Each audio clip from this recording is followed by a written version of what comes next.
சரிங்க சார். இப்ப என்ன சார் அங்கிருந்து எல்லாரையும் விரட்டி விட்டாங்க, போராட்டம் வந்து நின்றுச்சா சார்? போராட்டம் வந்து எல்லாம் கலண்டி வந்து அங்கேயே தனித்தனியா நீங்க நிக்கிறாங்க மாநகரில் ஒட்டி அண்ணனுக்காக. மாநகராட்சி அலுவலகமும் கேட்டை இழுத்து மூடிடுச்சு. பொதுமக்கள் கூட போக முடியல. அதனால மாநகராட்சி அலுவலகம் வந்து 4 இருக்கக்கூடிய 2 கேட் மெயின் கேட்டையும் இழுத்து பிடிட்டாங்க, உள்ள ஆபீஸையும் பிடிட்டாங்க. இங்க எந்த பொதுமக்கள் தனக்கான ஒரு பெர்சன்ட் சர்டிபிகேட்டோ ஒரு வாக்கியா பிரச்சனையோ பேசுறதுக்கு உள்ள போக முடியாத அளவுக்கு காவல்துறை வந்து குமிச்சு வச்சிருக்கு மாநகராட்சி, மதுரை மாநகராட்சி.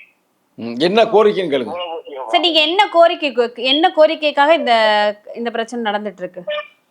ஜமா வந்து இப்போ வந்து சென்னையில வந்து 11 நாட்கள் வந்து போராடினாங்க தூய்மை தொழிலாளர்கள். ஆமா.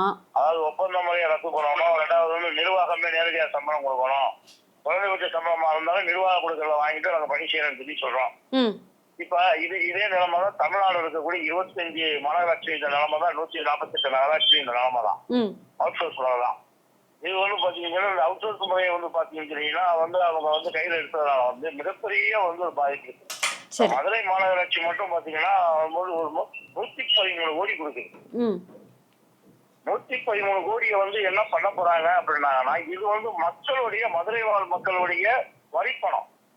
இதை வந்து அசால்ட்டா என்ன நினைச்சுக்கிறது இந்த மாநகராட்சி நிர்வாகம் 113 கோடியை அவர்லாண்டுங்கிற தனியார் ஒப்பந்தத்தை கொடுக்குறாங்க. அவங்க என்ன செய்யறாங்கன்னா, ஏற்கனவே இன்ஃப்ராஸ்ட்ரக்சர் இருக்கக்கூடிய கட்டமைப்பு இருக்கக்கூடிய டம்பர் பிளேஸ், லாரி எல்லாத்தையுமே வந்து இவங்க வந்து ஒரு ஆண்டுக்கு எடுத்த 2 மாசத்துல எல்லாத்தையுமே வந்து உடைச்சு அப்புறப்படுத்திட்டாங்க.